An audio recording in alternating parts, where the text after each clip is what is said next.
Este programa es irreal y grosero. Las voces célebres son pobres imitaciones y debido a su contenido nadie lo debe ver. Quédate, aquí empieza Un Gallo para Asclepio, el podcast de filosofía para paladares diversos, filosofía prolija y al alcance. No hay más que un problema filosófico verdaderamente serio: escuchar Un Gallo para Asclepio. Juzgar si hay que escucharlo en iVoox, YouTube o Spotify es responder a la pregunta fundamental de nuestra filosofía. El ardor del sol me llegaba hasta las mejillas y sentía las gotas de sudor amontonárseme en las cejas. Era el mismo sol del día en que había enterrado a mamá, y como entonces, sobre todo me dolían la frente y todas las venas juntas bajo la piel. Impelido por este ardor que no podía soportar más, hice un movimiento hacia adelante. Sabía que era estúpido, que no iba a librarme del sol desplazándome un paso, pero di un paso, un solo paso hacia adelante. En el mismo instante el sudor amontonado en las cejas corrió de golpe sobre mis párpados y lo recubrió con un velo tibio y espeso. Tenía los ojos ciegos detrás de esta cortina de lágrimas y de sal. No sentía más que los címbalos del sol sobre la frente e indiscutiblemente la refulgente lámina surgida del cuchillo siempre delante de mí. La espada ardiente me roía las cejas y me penetraba los ojos doloridos. Y entonces todo vaciló. El mar cargó un soplo espeso y ardiente. Me pareció que el cielo se abría en toda su extensión para dejar que lloviera fuego. Todo mi ser se distendió y crispé la mano sobre el revólver. El gatillo se dio, toqué el briente pulido de la culata y allí, con el ruido seco y ensordecedor, todo comenzó. Sacudí el sudor y el sol. Comprendí que había destruido el equilibrio del día, el silencio excepcional de una playa en la que había sido feliz. Entonces, tiré ahí 4 veces más sobre un cuerpo inerte en el que las balas se hundían sin que se notara, y era como 4 breves golpes que daba en la puerta de la desgracia. Hoy soy Arturo Castro y estamos en la segunda parte de Camus. Bienvenidos, bienvenidas y bienvenides. Eisenstein y las fiestas de la muerte en México. Las máscaras macabras para entretener a los niños. Las cabezas de muertos hechas de azúcar que mordisquean con deleite. Los niños ríen con la muerte, la encuentran alegre, la encuentran dulce y azucarada. También muertitos. Todo acaba con nuestra amiga la muerte.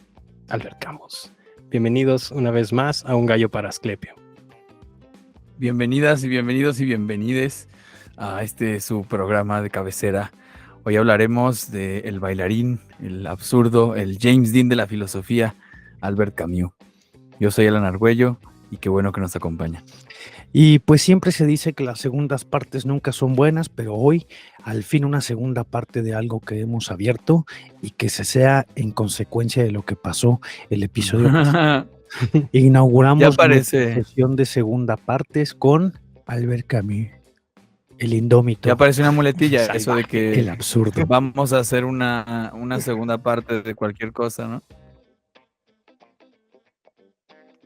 Claro.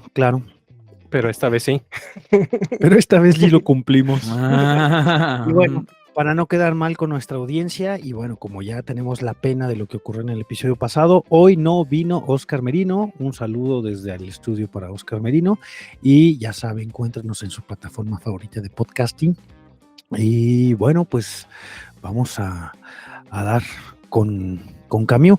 El episodio pasado estuvimos hablando de algunos de sus libros brillantes, de sus libros excepcionales, y sin embargo el que más salió a colación fue El mito de Sísifo. No fue el único, pero fue uno que varias veces repetimos, y pues vamos a empezar hoy abonando un poquito más a este ensayo de Camus, que es El mito de Sísifo, de su trilogía de lo absurdo. Tenemos la obra Calígula, el ensayo El mito de Sísifo y su novela El extranjero. Uh-huh.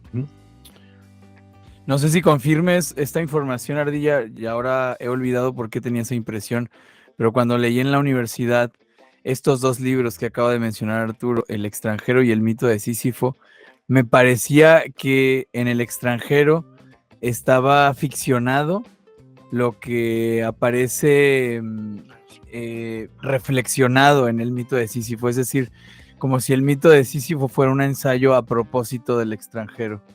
¿Qué nos puedes decir de esta afirmación, Ardilla? Sí, de hecho, los escribe al mismo tiempo, pero lo que quieren es que salgan con un mes diferidos. No recuerdo si salen en octubre y noviembre, pero salen en el 47, en el 42.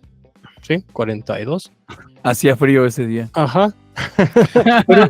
Fueron las tres cosas que salió al mismo tiempo, porque hay un escrito que hizo para un periódico que decía: necesito que mi obra Calígula tenga, que la obra de teatro, no su obra como producción, lo voy a parafrasear porque no lo tengo presente, pero dice: necesito que Calígula sea un éxito, porque ahora sí con Calígula puedo cerrar el ciclo de lo absurdo que es mi novela El extranjero, mi ensayo El mito de Sísifo y ahora la obra Calígula, y juntos ahora sí puedo decir, más o menos lo parafraseo, pero dice: con estos tres me siento orgulloso y me siento cómodo de decir que son mi obra, mi producción, con estas tres cosas que las monta, las pone, las publica, más o menos sí, al mismo tiempo, pero son las tres. Sí, y según tenía entendido y según habían visto, creo que fue cosa de los editores que no salieran al mismo tiempo, querían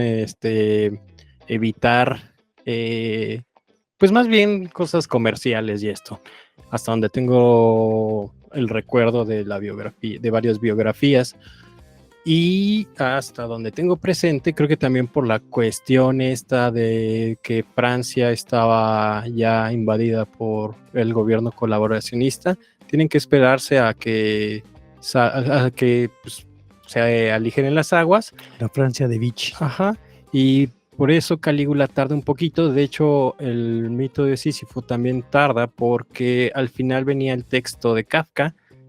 Pueden checarlo en esta editorial que tiene Alianza. Viene un pequeño anexo, una pequeña nota a pie de página, que el gobierno que lo estaba revisando dijo: bueno, pues no puedes publicar a Kafka porque es judío, así que pues pone otra cosa, y pone un texto de Dostoyevsky que yo no he podido encontrar, pero hacen ahí el cambio. Por eso me parece que tarda un poco más el mito de Sísifo y sale primero El extranjero, por cosa de meses, y que a Calígula sale posterior. Pero sí, fue la última. Uh-huh. La idea era de que estuvieran las tres porque su forma de llegar a de divulgar su filosofía no era propiamente como ensayo, sino como abarcando todas otras ramas de la literatura, en este caso la novela, y posteriormente el teatro, que también tiene unos cuentos, pero ya serían posteriores. Excelente, excelente. Pues sí, el propio Camus en el prólogo Al revés y al derecho, el libro del que hablamos la transmisión pasada, se reconoce como un artista, cosa que tú también mencionaste, ¿no? Y en tanto artista desdeña el ejercicio reflexivo cuando no va acompañada de su contraparte o de su complemento estético, ¿no? Uh-huh. Sí. Se asume a él Bien, como entonces, un director de teatro, sí.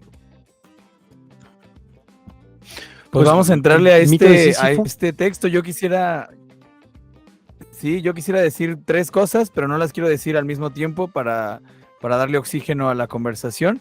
La primera, y además cuando leo un texto de filosofía me gusta poner atención en los detalles, creo que en cambio tiene especial relevancia esto. Hay un pequeño prólogo de una cuartilla, quizá de media cuartilla, donde explica lo que Ardilla ya nos había adelantado la sesión pasada, que no es una filosofía del absurdo, sino una sensibilidad absurda lo que está explorando, que no es un existencialismo, sino una filosofía de la existencia. ¿Y cuál es la razón? Lo que ya decías, que para el existencialismo la conclusión es el absurdo, es el descubrimiento al que se llega, y para Albert Camus en el mito de Sísifo es el punto de partida. Pero lo que me llama la atención es lo que viene a continuación. La posición que toma no se deja prejuzgar. Se refiere Camus a la idea del absurdo, no está partiendo de una preconcepción del absurdo. Aquí solo se encontrará la descripción en un estado puro de un mal espiritual, dice, de este mal espiritual llamado absurdo. Y luego dice: ninguna metafísica, ninguna creencia interviene en ello por el momento.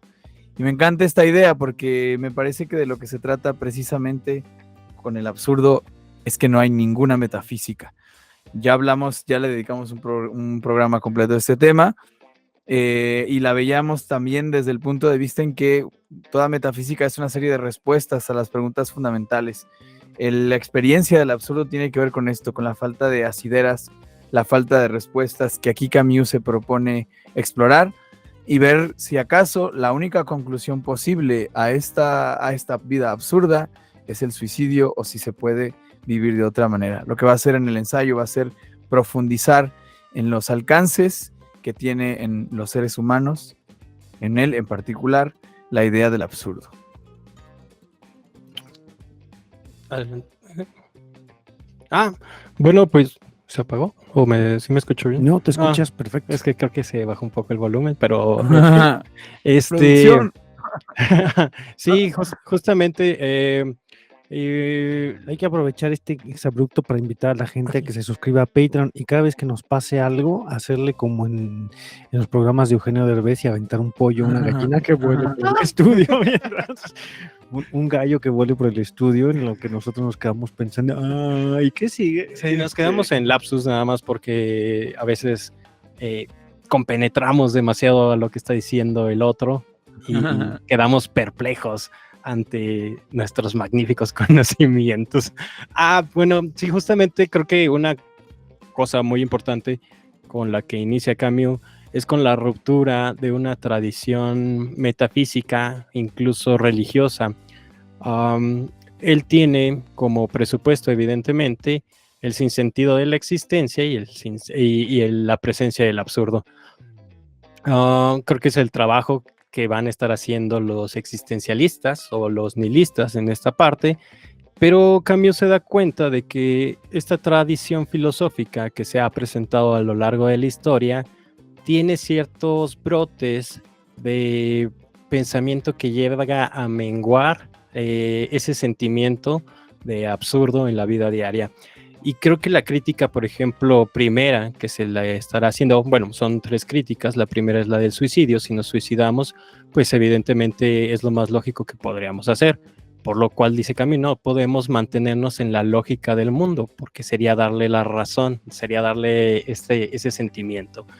Luego se da cuenta de que existen ciertas posturas metafísicas trascendentales y se va directamente o particularmente sobre Kierkegaard. Para Kierkegaard, en este pensamiento filosófico que desarrolla, se da cuenta Camus que la trascendencia o los estadios, sobre todo el último, el estadio de la fe, es una cosa que escamotea el sentimiento de aceptar el absurdo. Cuando Kierkegaard dice, cuando da el salto de fe, dice Camus, pues es que no podemos atenernos a una creencia trascendental. Tenemos que ser lógicos, incluso con ese sentimiento que nosotros tenemos, ¿no? Si no tenemos ninguna consideración con la vida eterna ni con una metafísica posterior, pues no podemos escamotear el pensamiento creyendo que habrá otra vida después de la muerte. Y ahí hace una ruptura, incluso, pues, si quieren, hasta con el pensamiento cristiano y toda la metafísica tradicional y con todo este pensamiento común, y a nivel social, si quieren, con el que se aborda la religión. Y la otra perspectiva que estará señalando Camus, porque es las primeras veces que lo señala, pues será la rebeldía. Tenemos que rebelarnos ante esa lógica y ante ese pensamiento trascendental. Y es por donde empezará a hacer sus primeros atisbos o sus primeras posiciones respecto a la vida. ¿Por qué la vida sí valdría la pena de ser vivida? Respecto a lo que decías, nada más para anotar algo y a ver si estoy en la interpretación correcta. Si Kierkegaard está diciendo algo así como creo porque es absurdo, creo precisamente a lo contrario a lo que dirían los medievales, ¿no? Creo porque tengo razón o creo porque es absurdo. Camus está interpretando que este ejercicio es un abandono de la absurdidad, ¿no?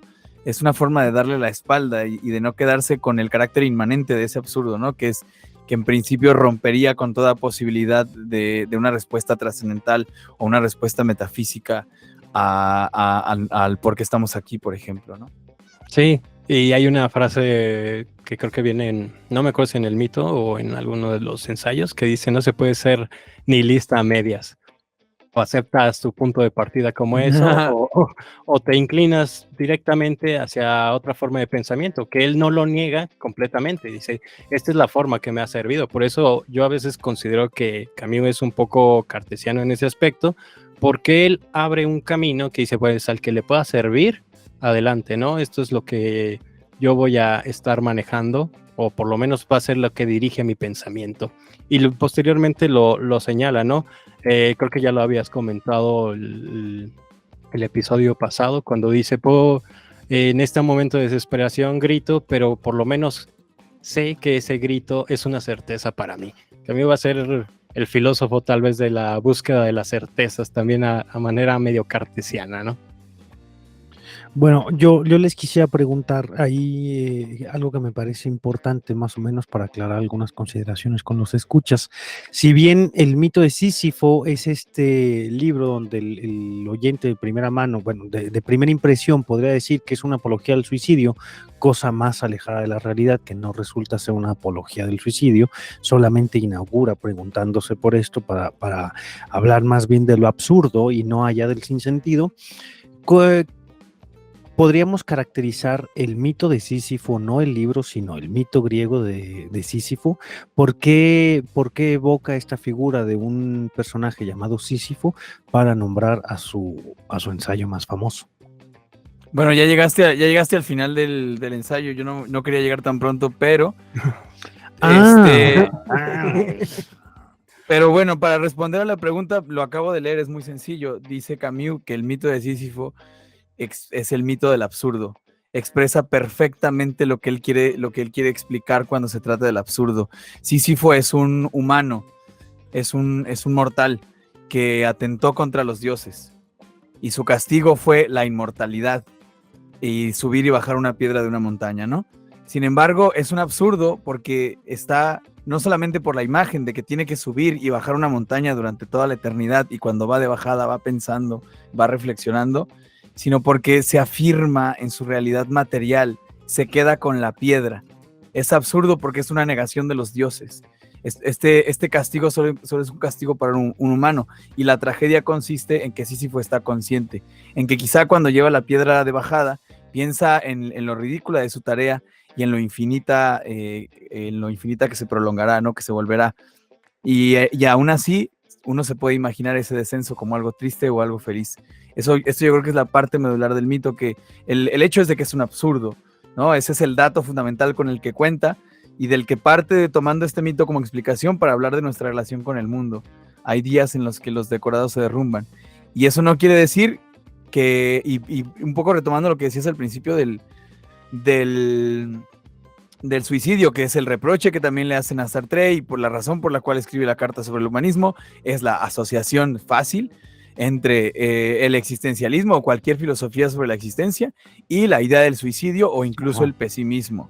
Pero tú vete a leer pesimistas. Hay un pesimista que sí es una apologeta del suicidio, Mainlander, contemporáneo de Schopenhauer, y aún así tú te vas a leer al pesimista más pesimista de todos y no hay momento en el que no diga, sí, el mundo es una mierda, pero se puede vivir con júbilo. Siempre hablan, de algún modo, siguen teniendo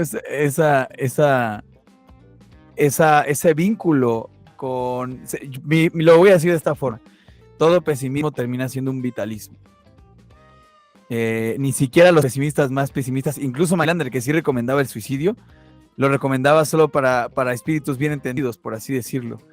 Explicaba la voluntad de vivir como una voluntad de morir oculta, pero aún así recomendaba vivir con júbilo, desprenderse de las cosas materiales. No hay filosofía que invite a la tristeza, ¿no? Y en ese sentido, menos la de Camus, que es un filósofo sencillo. ¿Se acuerdan que hablamos la sesión pasada, no? Él piensa en la playa, en el agua, en el fútbol.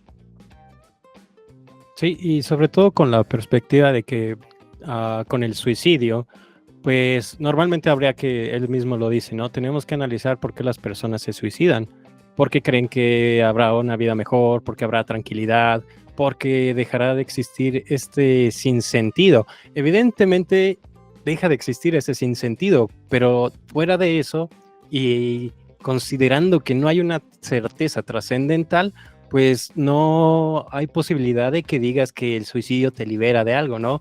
Hay una historia muy buena que se contaba en la facultad.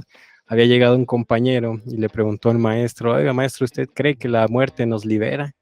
Y le preguntó el maestro: ¿nos libera de qué? Y el alumno dijo: no lo había visto de esa manera. Se dio media vuelta y siguió su camino. Es decir, al no tener una certeza trascendental, pues no tiene, incluso el mismo suicidio perdería, o bueno, los deseos del suicida tendrían que terminar en eso. O sea, no hay una trascendencia, no, obviamente dejarás de sufrir, pero no habrá ningún sentimiento posterior, ni siquiera la misma sensación de dejar de sufrir.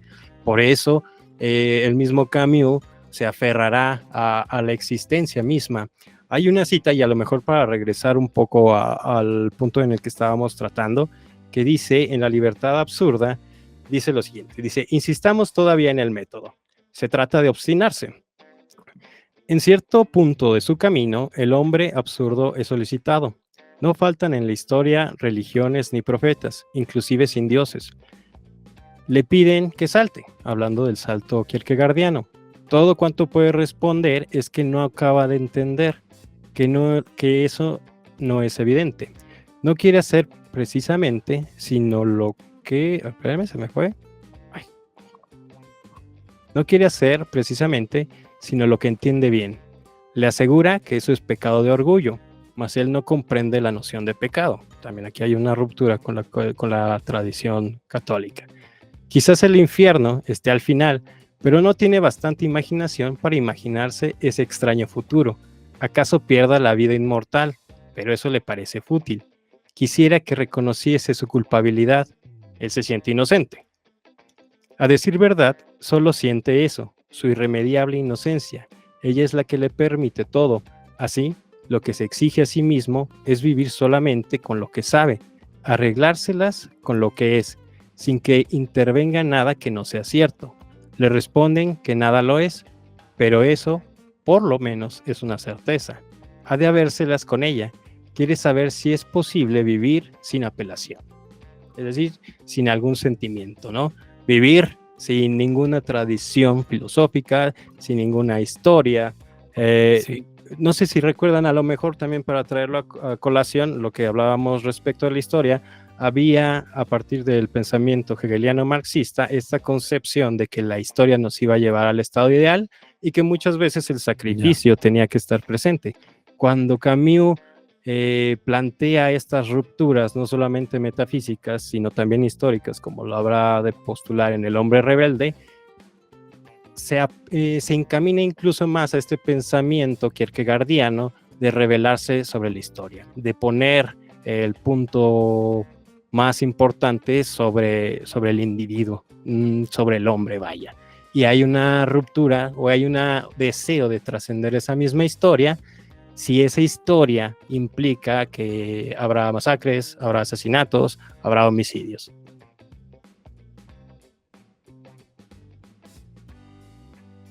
Y quizá para bajarlo a tierra, como decía Arturo, para vincular, encontré dos ejemplos en el mito de Sísifo, seguramente hay más, de cómo el absurdo, estás hablando de la negación de los absolutos, de la negación de las preguntas metafísicas, con la que a menudo nos enfrentamos de manera temática, ¿no? Cuando te preguntan, ¿tú crees en Dios? O cosas así, ¿crees en algo? Y dices los lugares comunes, como al fin de cuentas habrá que creer en algo.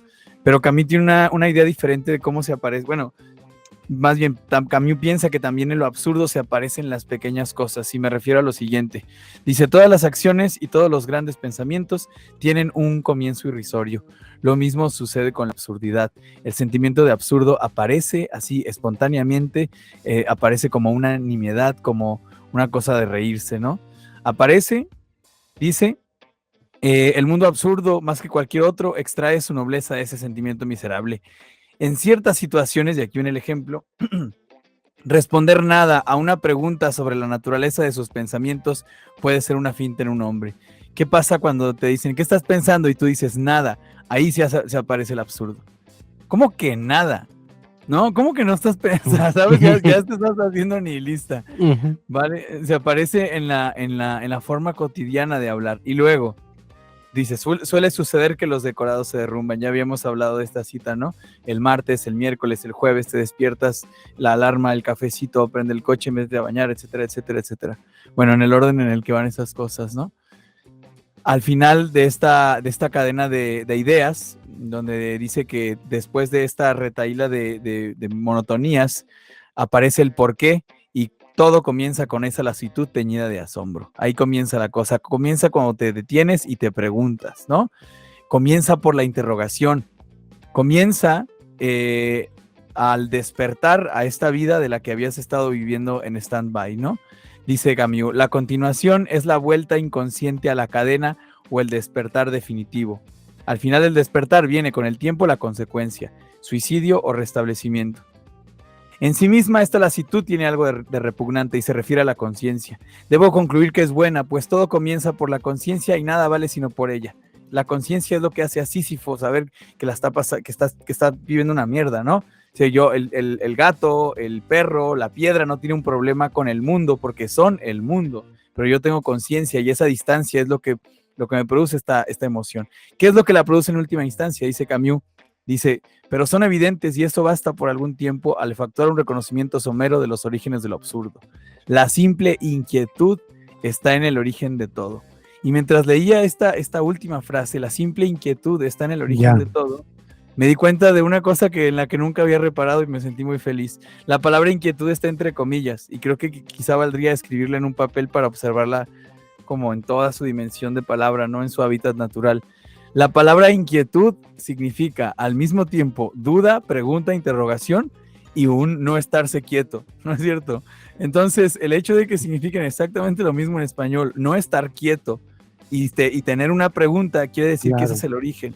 El gusano mora en el corazón del hombre. La pregunta, la inquietud, la interrogación es lo que nos saca de ese estado de totalidad, de tranquilidad. La duda exactamente es lo que nos pone en marcha, lo que nos pone en movimiento. La pregunta, insisto, que se va a hacer Camus es, tenemos el dato del absurdo y podemos profundizar en él, pero ¿cuál es la consecuencia, no? ¿Qué vamos a hacer con eso? Sí, fíjate que creo que una de las cosas que a lo mejor platicábamos con contrastes es que a diferencia de otros pensadores de esta época, Camus es muy sutil en estos términos y hay que leer y releer, no en el mismo momento, o sea, pasa de que lo lees a lo mejor a los 18 años, a los 17 y dices, wow, qué perro, esto sí es literatura, pero ya cuando regresas a lo mejor con cierta edad y con ciertas lecturas ya determinadas, puedes ver estos guiños medios extraños, sobre todo en el mito de Sísifo, que puedes diseccionar y decir, puta, ¿de dónde vienen todas estas pequeñas interrogaciones? Y que siendo honestos, Camus sabía que los había puesto, que a lo mejor se tilde de, como le decían los artreanos, de maestro de preparatoria o de suicida, es porque realmente no lo leyeron detenidamente. Y eso pasa, o sea, me pasó, yo les decía, creo que tras bambalinas, yo no creo que sea un gran lector, sino ya soy un gran fanático de Camus. El gran lector es el que logra hacer estas incisiones, como lo hace Alan, como he visto que lo hacen algunos maestros, que siguen estos destellos conceptuales y que dan una apertura muy amplia al pensamiento, que por ser a lo mejor medio condensado, incluso como una forma literaria de llegar a las personas, te das cuenta de que Camus escribe enunciados muy cortos en contraste con la filosofía alemana, pero muy sentenciosos. Así que si existe una pregunta realmente filosófica, corta, el suicidio, corta, vale la pena la vida, vale la pena de ser vivida, corta. Y hace esto porque también era una forma de sintetizar el pensamiento, creo yo, pero que se toma como de manera media superflua, que no le llega a lo mejor en la primera lectura. Y ahora que te preguntas o que pregunta Alan, ¿qué podemos hacer posteriormente? Pues bueno, el mismo Camus estará investigando a lo largo del mito de Sísifo cuáles son las formas de vida auténtica, como lo habíamos visto tal vez con Heidegger hace, en algún programa lo citamos, cuáles son estas vidas auténticas, pero una vida auténtica que tiene como partida el absurdo. Creo que Heidegger buscaba una vida auténtica a partir de una ontología todavía media nihilista, media extraña, pero también todos estos filósofos, no solo existencialistas, sino que tienen esta apertura con el pensamiento alemán, medio abrupto, se preguntarán cuál es la verdadera forma de vivir.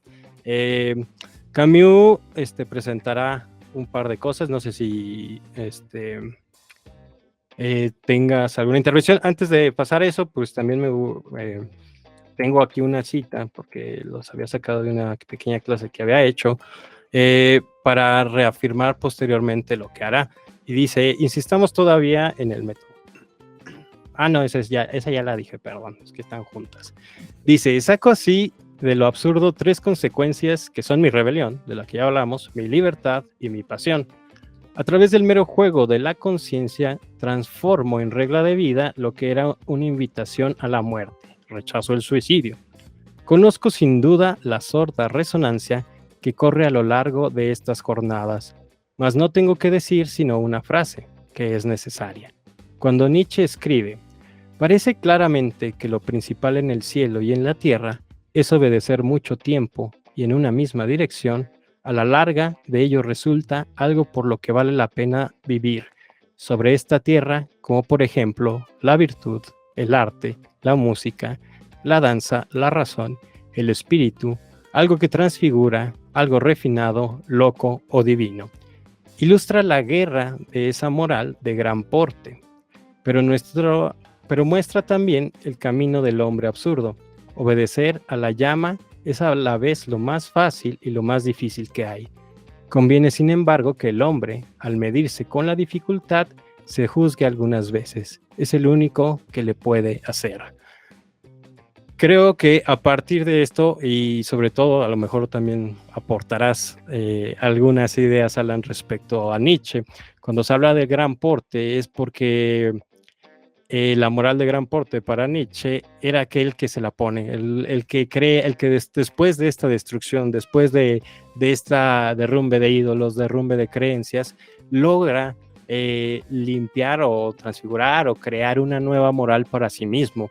Y en esto concuerda evidentemente Camus, porque termina creando arte, que termina creando danza, que también, por ejemplo, con Nietzsche estaba muy presente, cualquier cosa de la creación que habíamos hablado un poco el programa pasado, la cuestión de la poiesis, la cuestión del artista, y lo que les comentaba no solamente se refiere a la cuestión, digamos, literaria, poética, sino también como una forma de vida, la nueva creación de una moral a través de un arte, como dice Neil Gaiman, o vive solamente como tú puedes vivirlo. Sí, o sea, la vida del artista no solamente como un productor de ideas, ajá, sino también como un oficiante material de la cosa. Uh-huh. Me parece que en Nietzsche está también el absurdo como, no sería el absurdo quizás, sino el nihilismo, como parte de, como punto de partida, no como hallazgo, ¿no? Cuando piensan lo que ya mencionaron en el filósofo artista es contrario al filósofo que anda buscando la verdad, como si la verdad estuviera allá afuera, y reconoce que el mundo es una especie de lienzo para crear la idea de la transvaloración, la idea del superhombre que se ha de regir por sus propias normas. Y aunque nihilismo significa un par de cosas en Nietzsche, sí significa lo que después entenderemos como la caída de los grandes relatos, el que hayan perdido sustancia y peso estos conceptos generales que llevan a la humanidad, como ya se dijo, la razón, el progreso, Dios, la ciencia y tal. También significa la ascensión del cristianismo, también significa la caída de los valores en el sentido de, yo lo digo así como si ahora los patos le tiran a las escopetas, ¿no? El cristianismo gana con una moral que no es precisamente la moral del más fuerte, sino la moral de los débiles, despotenciando al fuerte. No ganan los débiles por suma de fuerzas, sino por sustracción de las fuerzas del otro. Y esto está conjugado en los valores teologales, ¿no? Todos los valores religiosos son poner la otra mejilla, ser humilde, seguir el rebaño. Eso también significa nihilismo para Nietzsche, los valores, algo así como, no sé si lo diría Camus, pero seguramente Heidegger sí, como los valores de la masa, ¿no? De los borregos y de los pastores. Sí, colectivos. Sí, Pues no sé, a lo mejor para ir cerrando un poco esta primera parte, no sé si tengas todavía, habías dicho que tenías 3 puntos, ¿cuál sería el último? Ahora sí, llegar a el mito de Sísifo, que es después de toda esta camino, que como bien dices, es un camino de investigación de qué es el absurdo, cómo se siente el absurdo y cómo se puede vivir del absurdo, que ya mencionamos algunos ejemplos, ¿no? El Don Juan es una especie de absurdo, ¿no? El artista que destruye su obra en el momento de crearla. Todas estas formas de vivir comprometido con el sinsentido, ¿no? El artista se ve tentado a publicar en tierra adentro, ¿no? a llevar su obra al Museo de Arte Contemporáneo de Querétaro. Pero el artista absurdo, porque su primer ligamen es el absurdo, a lo que está comprometido es a destruir la obra en el momento en el que la crea, ¿no? En que lo que nos ofrece Camus es esta posibilidad de que sí se puede vivir desde el absurdo, a partir del absurdo, y tomando el absurdo como fundamento, por más paradójico que parezca. Y al final, al mito de Sísifo. Sí, adelante. Antes de que eches el mito de Sísifo, estaban otras 2 figuras, está la creación, está el Don Juan, que es el conquistador. Extrañamente, Camus tendrá estas 3 figuras más allá del artista. El primero, el Don Juan, que trata de conquistar, de llegar, de ligar todos los aspectos, no nada más desde una perspectiva romántica. Romántica, sino llevarlo al límite. La segunda es la de el explorador, como acá nuestro querido Oscar, que no pudo venir, que ya se lo sabíamos. El trepacerros. El clásico trepacerros, que se va bien crudo a las 6 de la mañana. ¿Por qué lo hace? Yo no tengo idea, pero es evidentemente la cosa más absurda, pero que también se trata de una conquista. Me conquisté a mí mismo tratando de subirlo. Y después estará el actor de teatro que lo pone, pero pues implica todo, el actor en su magnanimidad en todos los campos, porque decía Camus que el actor es el que vive muchas vidas y que después regresa a su vida misma. Él se da cuenta de que puede ser cualquier persona, cualquier personaje y regresar a sí mismo. Y dice, es que eso tampoco tiene sentido, es que eso es absurdo, pero es consciente de que esa vida que va a representar solo es de un momento. Y también uno de los pequeños trazos que señalará Camus y que muchos maestros señalan, cuando le preguntan o cuando se podría cuestionar sobre este sentimiento del absurdo, Camus responderá, es que no se trata de vivir mucho, sino de vivir más. En el mismo mito de Sísifo viene. Y cuando se trata de vivir más, no significa que tengas una vida muy, muy amplia, que tengas 100 años, sino que cada experiencia se convierta en algo magnífico, porque no hay otras, ¿sí? Puedes tener, ¿cuántos años tenemos? 35, y haber tenido una vida tranquila y sedentaria, y alguien tal vez de 22. Una vida breve. Ajá, una vida breve. O una vida mayúscula. Ajá, que ha tenido más experiencias, pues evidentemente la persona de 22 años habrá vivido más, ¿sí? Y eso es a lo que apela Camus, tener una moral que vaya de acuerdo a esta cuestión del absurdo, de la expansión de experiencias, vaya. Las experiencias son lo que te da vida. ¿No es en este texto en el que dice Camus, ¿quieres sentir el tiempo en toda su densidad? Abúrrete.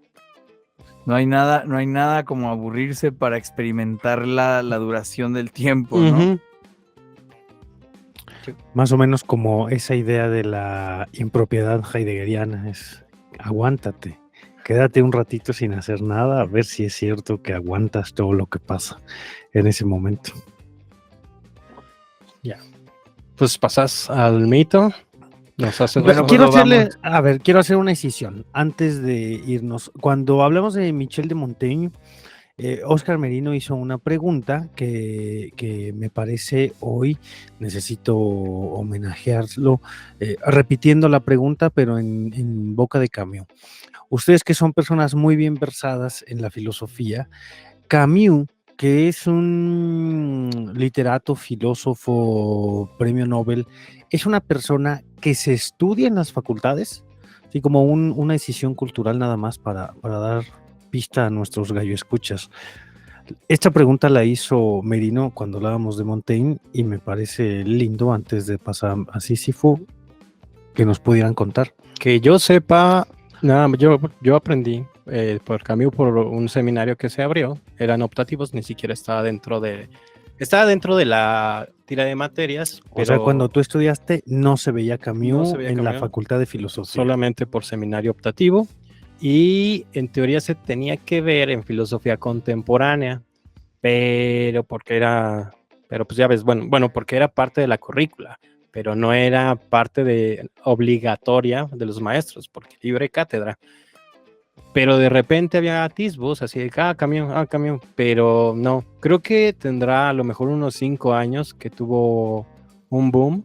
Sin embargo, no sé si se estudia en otras escuelas, se hacen homenajes, se habla, se publica de él, pero no es un autor que se revisa de manera constante y regular según tu propiedad en las facultades de filosofía. Y ni siquiera Sartre, o a lo mejor Sartre también como optativo, como alguien que sobrevivió a los años 60 y que todavía está medio enclaustrado ahí, pero mínimo, según yo, no se revisa. Y esto es una lectura aparte. ¿Y para usted, doctor? Doctor, yo creo que Camus tiene la gran fortuna de, a pesar de ser un filósofo despreciado, porque apuesta por la literatura. Porque apuesto. Y además porque era muy apuesto. No, tiene la fortuna de colarse en las lecturas de los estudiantes de licenciatura y los interesados en la filosofía, aunque no sean estudiantes.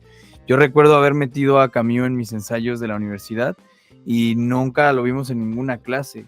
Él se abre camino solo y se abre camino por obras como El extranjero, ¿no? Y El mito de Sísifo. Yeah. Yo creo que no se ve. Si estuviera en la currícula, tendría que estar, como dice Ardilla, en el apartado de filosofía contemporánea, porque como tal, o sea, siendo justos a esa pregunta, ¿qué tanto vemos en 5 años de la historia de la filosofía? Yo leí la apología de Platón al salir de la carrera. O sea, eso es un crimen, eso me parece criminal. Ahora que conozco esa obra y que la he estudiado tanto, digo, eso es criminal. La apología de Platón se debe ver el primer día. Sí. Yo la vi cuando salí. Pero también es a lo mejor por la interpretación que se ha tenido de los mismos autores. O sea, tendría que verse, como dices, el primer día, pero lo interesante o lo importante para los maestros académicos, pues ya no está en eso, está tal vez en el banquete, está en la República. Está en el SNI, en el CONACYT. El dinero es dinero, aprende algo dinero.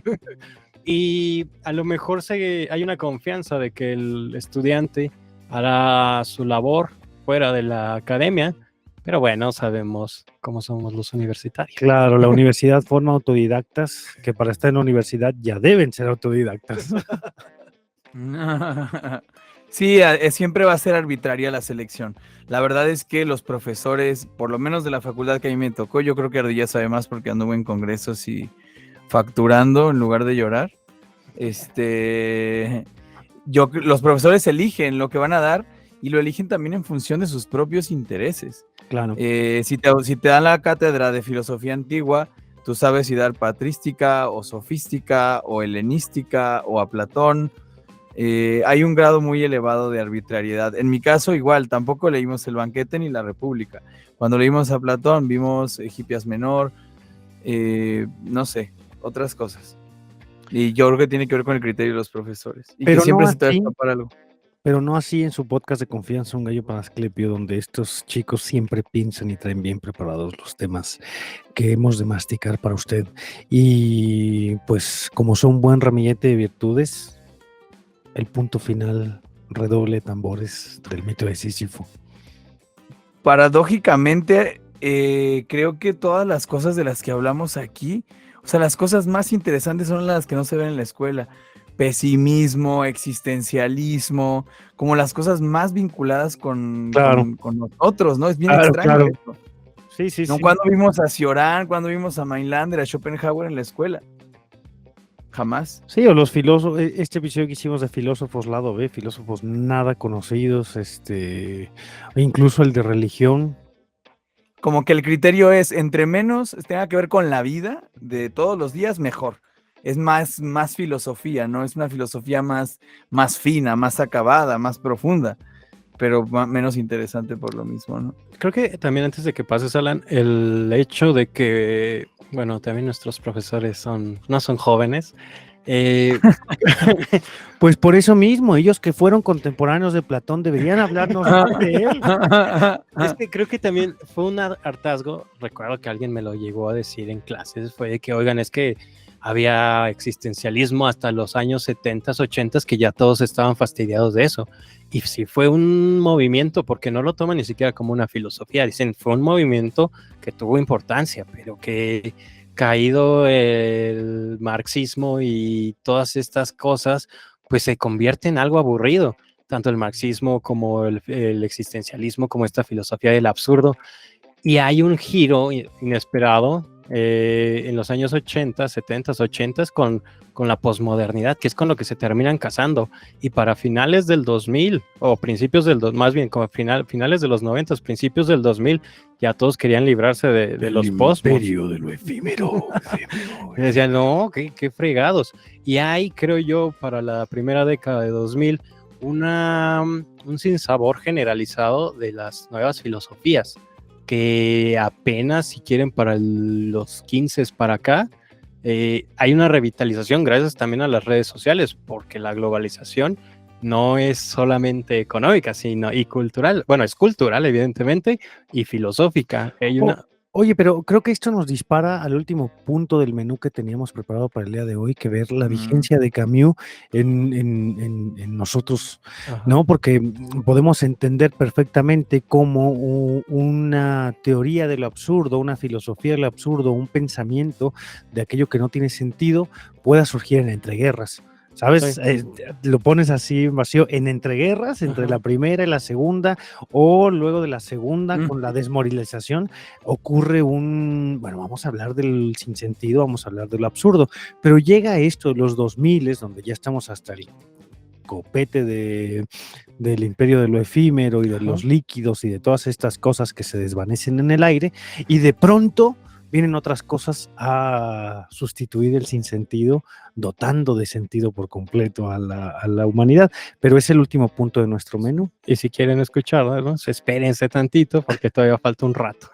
No, yo creo que se pueden vincular. Yo tengo una teoría, bueno, no es una teoría mía, pero ya no sé de quién es, entonces vamos a decir que es mía. Yo creo que el pedo fueron los electrodomésticos. Ubico el acontecimiento que viene a darle la razón al Nietzsche del Dios ha muerto, al Nietzsche que dice, no, ¿cómo pudieron borrar el horizonte? ¿Dónde está Dios? Y todas estas cosas. Los judíos, esto lo dice Adorno y Horkheimer, ¿no? Los judíos se preguntan, ¿dónde estaba? Sí, Adorno y Horkheimer, ¿dónde estaban los judíos? ¿Dónde estaba Dios, perdón, en los campos de concentración? Y dicen, Dios estaba, pero no le importó. Estaba de testigo viendo lo que ocurría. Y toda esta serie de quejas, ¿no? De quejas al fracaso y a la ruptura que representó el avance de la ciencia que devino en la construcción de bombas nucleares y tal, la decepción. No solo de la ciencia, del Estado. El Estado sí, también, de la ciencia, el Estado, claro, la cultura, todo lo que era bueno y grande en el ser humano que la Ilustración había dictado como la gran salvación, se vino abajo.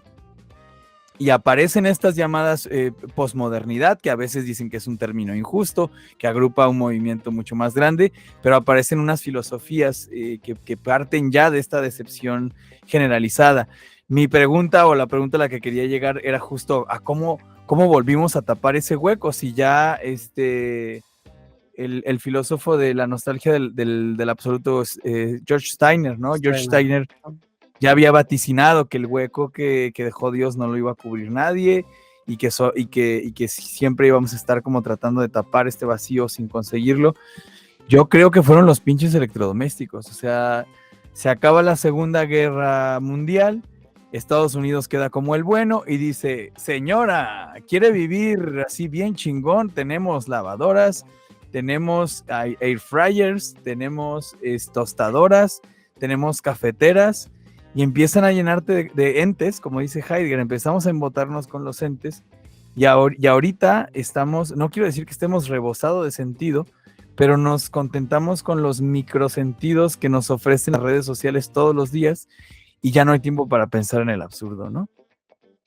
Ya no hay tiempo para pensar en el sinsentido. Sí, más bien ya no hay tiempo para que Sísifo sea feliz. Ya no el regreso para al trabajo. experimentarlo. No, claro. más bien, no es el tiempo, más bien Sísifo deja de ser consciente, que Sí, era justamente. que era el gran Ujú. el gran martirio que tenía Sísifo, que era la propia conciencia, la autoconciencia, se agota cuando puedes scrollear Sí. infinitamente.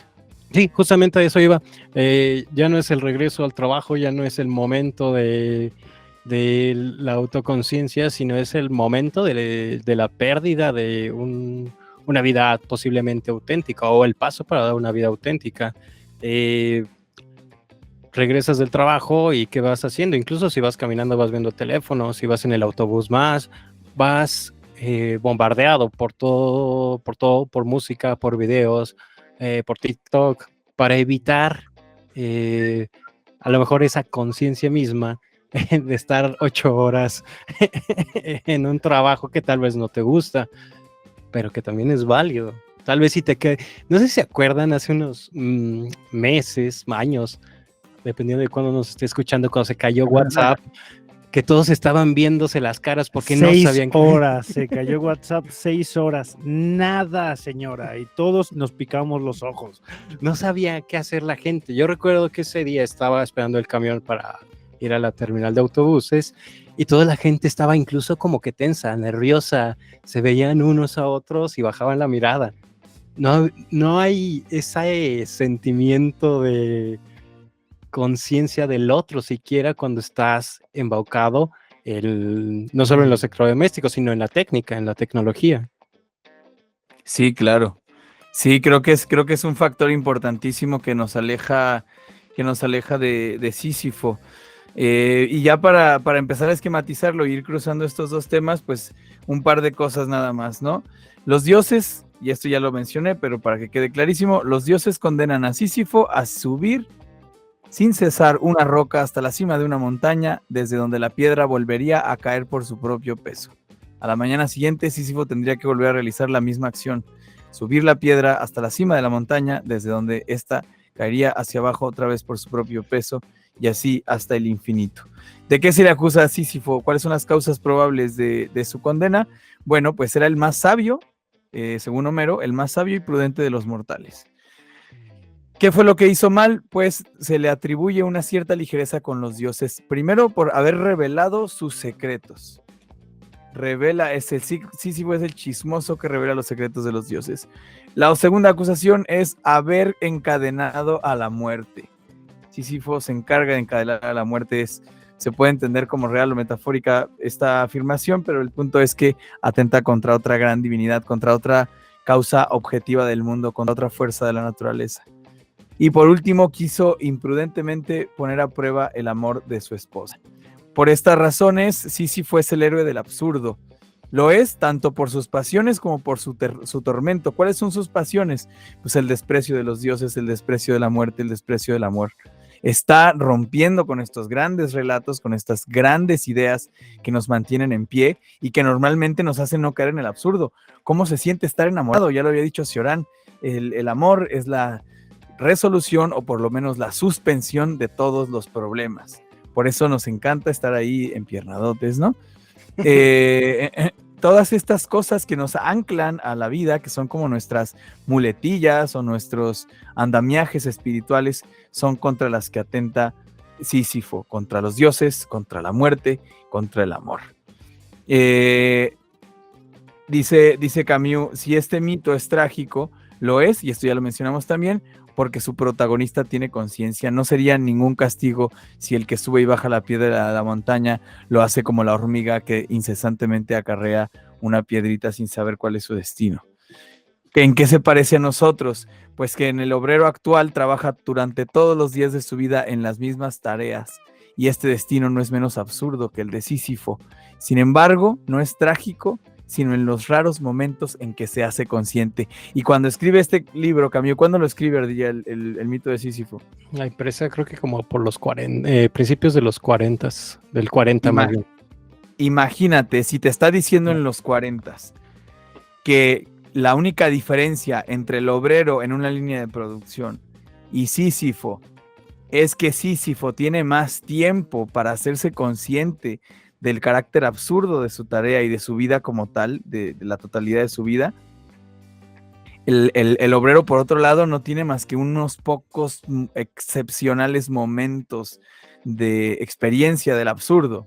Si en los 40 eran excepcionales estos momentos, solo podemos imaginarnos qué tan excepcionales serán ahora, ¿no? Sí, un poco como lo que platicábamos de su experiencia con París. Venía de un país subtropical, llega a París y dice qué lugar tan más sucio, la gente es paliducha, los patios no tienen sol, todo es horrendo aquí. Las condiciones del obrero en París no se parecen a las condiciones del del pescador argelino. Uh-huh. La injusticia del clima, comentaba él. Pero sí, ahora que lo señalas, ¿qué momentos de mediana lucidez puedes llegar a tener si estás haciendo el scroll, estás viendo TikTok, estás tirando corazoncitos por Instagram? O sea, y no está mal, digo, o sea, cada persona elige cómo llevar la existencia.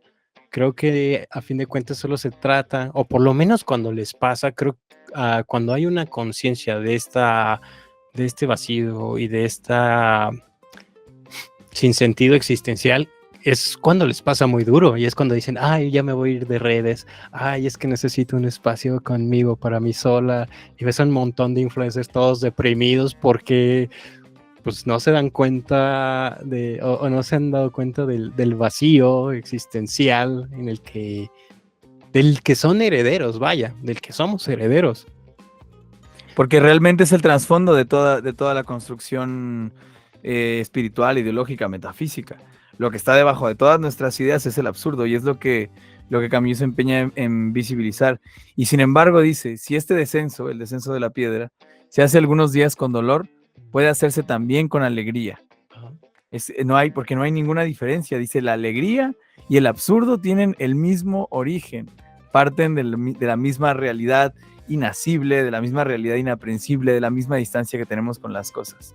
Se imagina a Sísifo bajando de esta piedra y teniendo en su mente las imágenes de la tierra que se aferran demasiado fuertemente a él, al llamamiento de la felicidad que se vuelve apremiante. Y es entonces cuando la tristeza surge en el corazón del hombre. La piedra le ha ganado a Sísifo, ganó la roca misma. No hay más que un mundo, dice Camus. La felicidad y lo absurdo son hijos de la misma tierra, lo dijo mucho mejor que yo. Sucede también que de la sensación de lo absurdo nace de la dicha. Uno puede estar en medio de la dicha y la experiencia de que se va a acabar, el reconocimiento de que se va a acabar, puede producirnos esta clase de absurdo. Y pone como ejemplo a Edipo y cruza estos dos mitos diciendo, Edipo dice, juzgo que todo está bien. De esta forma, toda la alegría silenciosa de Sísifo consiste en esto, en esta pequeña frase: su destino le pertenece, su roca es su costa. Del mismo modo, el hombre absurdo, cuando contempla su tormento, hace callar a todos los ídolos. Y aquí está la clave para mí del mito de Sísifo. Sísifo está allí condenado a subir y bajar una piedra. Pero el propio Sísifo es una negación de los dioses. es la negación de un destino personal, de una especie de el reconocimiento de la indiferencia del universo sobre nosotros. Y por lo tanto, si no hay un destino personal, no hay un destino superior. O por lo menos no hay más que uno al que juzga fatal y despreciable el hombre absurdo. De esta forma es dueño de sus días. Sísifo enseña, concluye Camus, la fidelidad superior que niega a los dioses y levanta las rocas. En eso también es muy nietzscheano, o Nietzsche es muy camusiano, aunque seamos anacrónicos, ¿no? Pero dice Nietzsche, toda la filosofía no es más que una malinterpretación del cuerpo. Cuando el cuerpo te duele, volteas para arriba e inventas el topus y peroranos, ¿no? Lo que hace Nietzsche, lo que hace Sísifo, lo que hace Camus es quedarse con la piedra y saber que es dueño de su existencia. Creo que esta es la clave de solucionar el problema, saber que eres dueño de tu destino, no en el sentido material de proyección y de todo lo que desees lo vas a cumplir y todas las situaciones en las que vives son producto de tu mente, pero sí te puedes hacer dueño de tu experiencia en el mundo a partir, y esto ya a lo mejor le estoy poniendo palabras en la boca a Camus, pero cuando cita a Edipo diciendo juzgo que todo está bien, en la peor de las situaciones, en eso me parece que consiste el carácter regio, el poder que tenemos sobre el mundo, el poder de juzgar la realidad tal y como nos plazca, ¿no? El juzgar que todo está bien. Este universo en delante sin amo no le parece estéril ni fútil. Y cuando habla nada más, a lo mejor para concluir de Edipo, que se va, que dice que está cegado, que lo llevan y dice, ahora puedo ser libre, creo, porque ha cumplido con el destino o ha roto con el destino y por primera vez desde que nació se encuentra libre porque ya ha terminado con los dioses, pese a que está ciego, pese a que no tiene nada que ganar y nada que perder ya, termina reafirmando la libertad de ese hombre que ya no le interesa a los dioses. Claro, entonces regresando a las generaciones actuales, no es una invitación a reconocer el absurdo de tu existencia y otra vez alimentar el prejuicio de que el existencialismo tiene que ver algo así como con un estado de permanente tristeza y descontento del mundo. Es el reconocimiento del trasfondo o de la falta de trasfondo de todas nuestras creencias, nuestros ideales, lo que nos puede liberar también, como decías tú. O sea, no sabemos hasta qué punto creemos que estas concepciones metafísicas sobre el mundo, estas ideas que nos hacemos, estas esperanzas que albergamos todos los días, es lo que nos mantiene en pie. Pero es probable también que sea lo que nos mantiene atados, que sea lo que nos mantiene sufrientes, ¿no? No sé cuántos padecimientos mentales hay en otras partes del mundo por las ideas que se tienen sobre cómo hay que trabajar, por ejemplo, ¿no? Sobre las exigencias sociales que hay que cumplir. O sea, ¿cuántas experiencias emocionales negativas llevamos a cuestas por una idea? Por la idea de que tenemos que ser tal o cual cosa, ¿no? También sirve para eso pensar en el absurdo, para quitarle fuerza a las ideas que pesan sobre nosotros y que tienen efectos en nuestra experiencia emocional, ¿no? Creo que, bueno, ya a lo mejor para ir respondiendo esa pregunta, yo estaba justamente en la tarde y desde hace unos días pensando en eso, cuál era la importancia de Camus. Así, manteniendo la línea que tú señalas, Alan, creo que hay un deseo de liberarse de la responsabilidad y de las decisiones que cada una de las personas tiene. Se ha vuelto un lugar común decir que actúas de tal forma porque eres de tal o tal signo. Y a mí me parece absurdo, valga los términos, achacar a otra cosa los deseos personales que tienes. Incluso el mismo Camus decía, tirándole un poco de tierras artes, si bien no somos completamente libres, tenemos que hacernos responsables de algunas cosas de las que podemos elegir. Y creo que en este sentido, no sé cómo sean estas generaciones que nos preceden a nosotros, he tenido poco contacto, pero he visto que ha habido una enérgica creencia en cuestiones metafísicas y no nada más astrológicas, que a lo mejor nos toca por los caballeros del zodiaco y a lo mejor también por una cuestión generacional que todavía en los 90s estaba medio mal visto creer en otra cosa que no fuera el catolicismo o incluso el mismo cristianismo protestante que se desarrolló en México. Existía, existe y seguirá existiendo, pero la gente lo veía mal. Y creo que a lo mejor yo no lo acepto porque hay un rechazo a la libertad misma. Creer que porque naces a una o tal hora necesitas actuar de tal o cual manera o que tu comportamiento está limitado por eso, puta madre. Lean a Paul Ricoeur y a lo mejor chequen que también estamos limitados por circunstancias económicas, psicológicas, morales, pero que también en este ejercicio que les comentaba que Camus lo toma muy a lo cartesiano, de revisar y de romper con los planteamientos o con las creencias que hasta el momento podemos llegar a tener, es lo importante en esta circunstancia. ¿Por qué creer en lo que creemos, como dicen burdamente los influencers en redes sociales? Creo que el primer acercamiento, la primera idea que me viene a la mente es la falta de una responsabilidad. Hay un temor a hacerse responsable, hay un temor amplio a la libertad y a estar abandonados en un mundo que gira en el universo. Me parecía, por ejemplo, magnífico cuando Sloterdijk empieza Las Esferas con un nihilismo extremadamente fuerte que dice que solo somos seres girando alrededor de un universo que se expande y se expande, y por un momento caes en una crisis de que cualquier momento te puede caer un meteorito y morir. Y ahí te das cuenta, o por lo menos eres un poco consciente de esas limitantes o de lo que les comentaba también que el meteorito que te cae no es un asunto destinal. Exacto. O sea, esa ruptura con el destino, pero también al mismo tiempo esa confrontación que hablaba Camilo a principios del mito de Sísifo, del hombre limitado, con una racionalidad muy corta, tratando de enfrentarse ya no al mundo, sino al universo mismo para tratar de comprenderlo y darle significado a la vida como si tuviera que existir alguna. Y cuando la gente no encuentra esa vida, esa vía, o cuando les falla toda esta tradición esotérica y metafísica, terminan con unos grandes problemas existenciales. Me encanta ese meme, hablando de la técnica, que empieza cuando te das cuenta de que la vida no tiene sentido y hay una persona, un meme todo emo, pero tienes 35 años y hay un güey bien feliz viviendo la vida sin ningún sentido, vaya. Claro, porque el sinsentido no tiene como conclusión lógica la tristeza o la decadencia. El sinsentido también puede ser la mayor fuente de júbilo, la liberación máxima. Todo esto que pensaba que era horrible y espantoso no es más que una idea, ¿no? Sí, sería la expresión muchísimo mayor de libertad, el sinsentido. Uh-huh. O sea, como la expresión total a la que tú pudieras resumir o esencializar la libertad sería el sinsentido.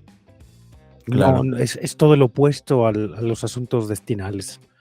Sí, ahora que se vuelven a poner de moda los asuntos destinales, esto ocurre así porque el destino estaba escrito, porque el universo ha puesto toda su voluntad, porque el universo es una mente bólica que se forma, que se fija en mí, pues entonces no podrías hablar que el padre Maciel es una mala persona o es una buena persona.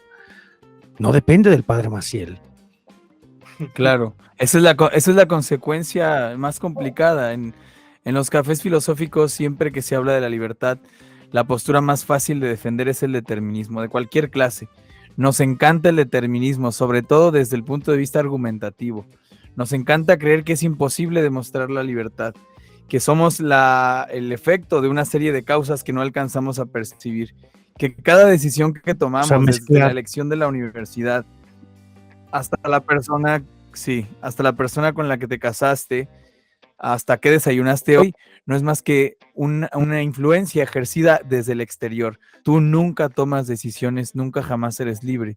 Y esa es la posición más fácil de defender, diría Sartre, acá el enemigo de Camus, porque es fingir un determinismo, como decía Ardilla, nos aleja de la responsabilidad.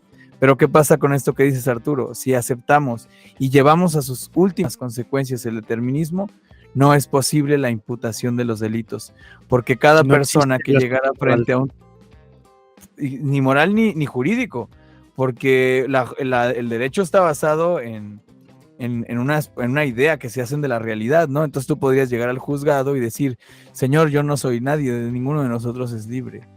Ninguno de nosotros es libre, a lo que el juez te va a decir, bueno, pues yo estoy determinado a enviarte a la cárcel también, ¿no? Como el juez en la novela del extranjero, el Ajá. juez que le pregunta a Marsol y le dice, ¿pero por qué? Y dice, bueno, es que los que se ponen a llorar con Cristo son los criminales, señor. Y bueno, sí, yo soy un criminal, pero yo no soy de esos criminales. No es así, no, es que los que lloran son criminales, lloran porque son criminales. Ah, un momento.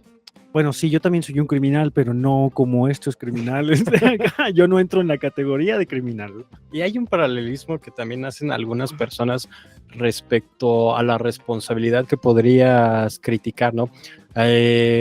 Con Hannah Arendt y el mismo Camus, cuando hablan de esta banalización del mal, de no hacerte responsable, lo más inmediato, mejor dicho, respecto a Hannah Arendt eran los juicios de Eichmann y el Holocausto. Él no puede hacerse responsable porque le mandaron le dieron una orden y él tenía que ejecutarla. Y dices, bueno, pues sí, pero estabas obligado, o sea, bien pudiste haber dicho que no, y Eichmann se hace pendejo y todas las cosas, y salen estas ideas de la banalización de las acciones humanas. No puedo hacerme responsable porque vivo en unas circunstancias determinadas, y esas circunstancias determinadas me obligan a mandar a ejecutar a 50 a 100 mil judíos, ¿no? Y no depende de mí. Y no depende de ti. Que lo hablamos con Jorge igual. Ajá, justamente. Y creo que por eso, por si que Arturo se ría, todos los franceses son moralistas, en el buen sentido, vaya. Asquerosos moralistas, en el buen sentido. No sé. No entendí por qué todos los franceses, no entendí cómo llegaste a esa conclusión. Ardilla desde la temporada pasada tiene su totalitarismo nazi en decir que todos los franceses son moralistas. Usted habla francés y volverá moralista. Bueno, los filósofos franceses normalmente terminan hablando sobre la moral, muy en contraste con otros pensadores. Siempre está la moral presente, a eso me refiero. Algo tenemos de franceses nosotros, entonces. Sí. Pues bueno, creo que nos queda un breve espacio para que nos cuentes el chisme, Ardilla. Sí, de cómo estuvo el pleito de Sartre y Camus, para darle un poco de dulces picante mentales a la gente, sí. Pues no sé si vaya a haber una tercera parte, pero nada más para ir redondeando con la vida. Dios quiera que no. Pues bueno, nos quedamos en el 42, en el mito de Sísifo. En el 43, Camus entra al Combat, que es un periódico clandestino.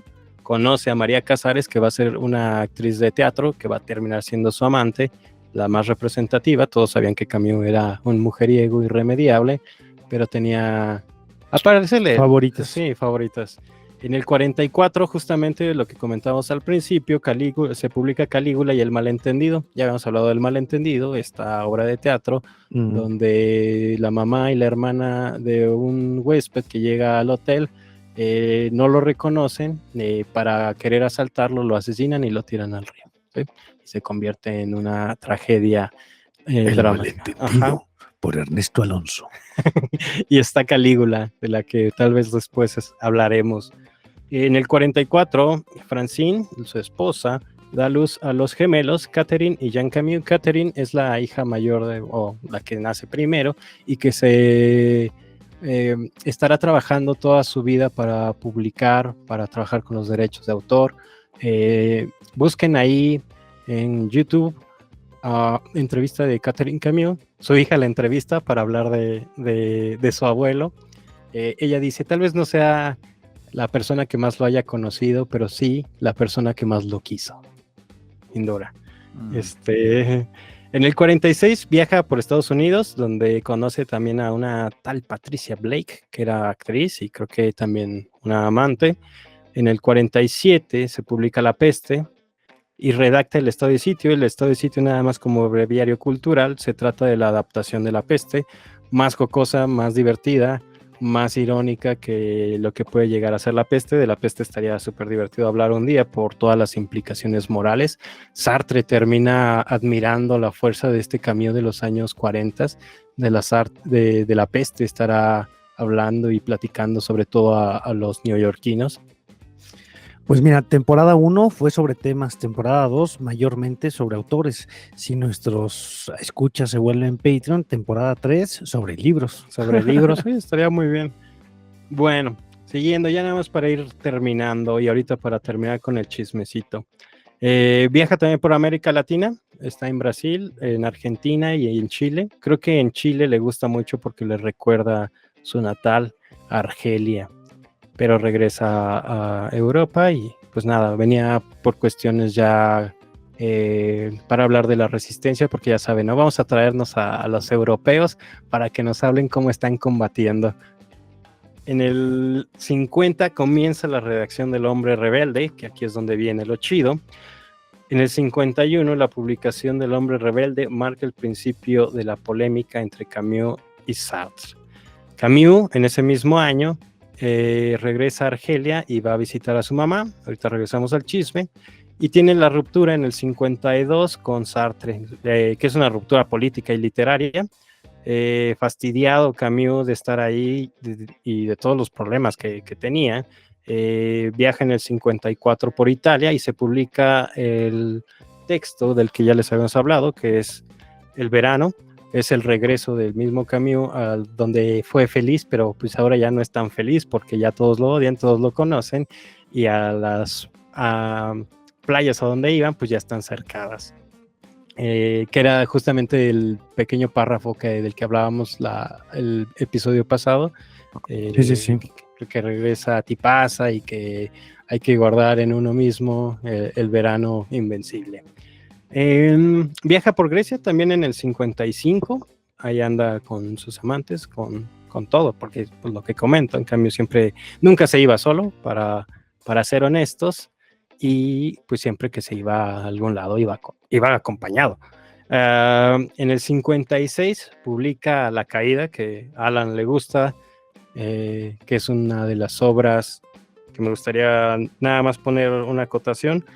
Camus lo escribe porque su esposa trató de suicidarse, había tenido episodios de depresión y justamente Camus se da cuenta, hablando de ese suicidio, que hay momentos, pese a mucho que quieres a una persona, que no puedes llegar a ayudarle.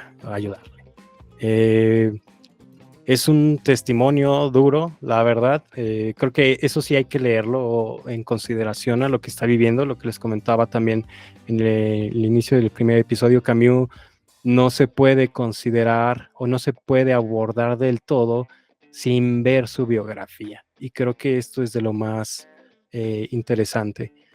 Termina con una frase media extraña, caótica, que dice: siempre será demasiado tarde para ayudar a alguien, siempre tendremos que llegar tarde, y es sumamente difícil, incluso para las personas que, por mucho que se hable del suicidio, por mucho que se toque ese tema, muchas veces lo vemos de manera personal, las formas en que uno puede llegar a hacerlo, pero cuando alguien realmente pierde el sentido de la existencia y lo hace o lo intenta, hay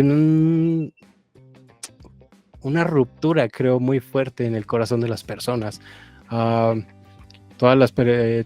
ejemplo, todos estos artistas que han tenido una decadencia o un pensamiento, o que han logrado suicidarse porque alguna persona se suicidó y no se dieron cuenta porque tuvieron un accidente y que no pueden vivir con ello, creo que lo representa un poco ahí, esa imposibilidad de incluso llegar a ayudarlo, de darse cuenta de la limitación del hombre cuando trata de ayudar a los otros.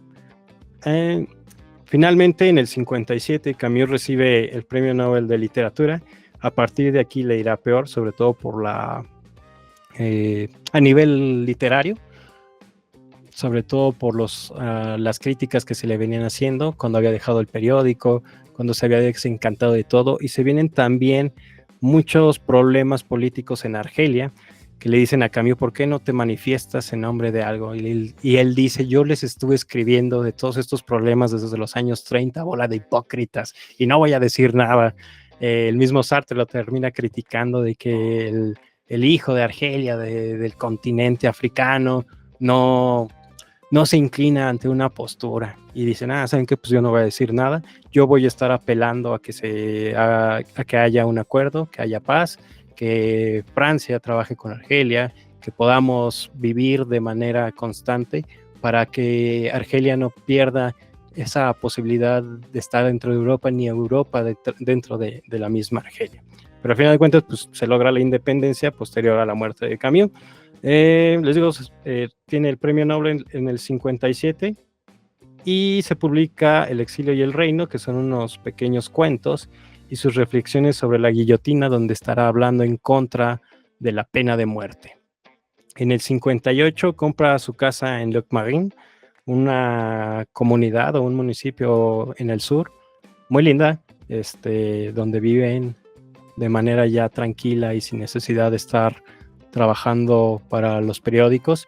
El mismo Camus se exilia, siempre va a ser una constante muy fuerte el exilio, el ser extranjero, el no adaptarse completamente, y termina viviendo ahí. En 1960, el 3 de enero, Albert Camus fallece a causa de un accidente de choque. Termina la vida de manera absurda. Unos meses antes había escrito que no había forma más absurda de terminar con su vida que un accidente automovilístico, porque leyó que un ciclista lo atropellaron. Su muerte está medio extraña también. Mucha gente cree que lo mandó matar Stalin por las críticas que había tenido, pero pues es muy poco probable, porque Camus ya tenía su boleto para subirse al tren y llegar a París. Y momentos antes, como habían pasado la Navidad con los Gallimard, le dicen, no, pues cállate acá, vente en el auto, carnal, te vienes de copiloto. Y justamente en el camino manda a su esposa y a sus hijos en tren, los manda después, los despide y él se va con los Gallimard en el coche. Extrañamente, paradójicamente, absurdamente, chocan con el único árbol que estaba en la carretera.